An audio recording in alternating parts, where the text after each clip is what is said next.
Якутские хомусы мастера Тартакова. Этот мастер не так давно появился на варганном рынке России, но тем не менее уже зарекомендовал себя как человек, который изготавливает очень интересные якутские хомусы.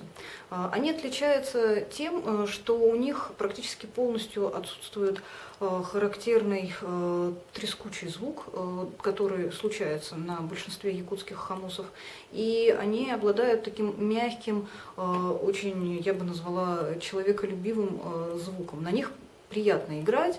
Это инструменты, которые сразу как-то настраивают на контакт и позволяют получать удовольствие от игры, от управления обертонами, тем паче, что они весьма отзывчивые и на разные приемы, на дыхание, на вибрато, на любые приемы, по сути.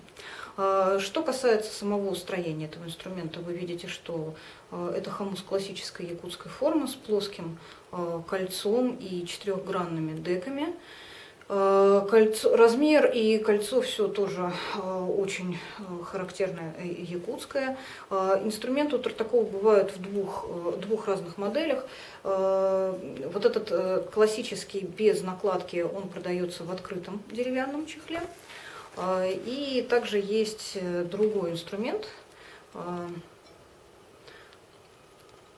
с накладкой, который продается в закрытом чехле. Вот вы видите, это чехол, у которого есть такая кожаная плашечка, можно сказать, которая накрывает инструмент. Если его сюда положить, вы сможете его там зафиксировать. Сейчас продемонстрирую игру на обоих этих инструментах последовательно.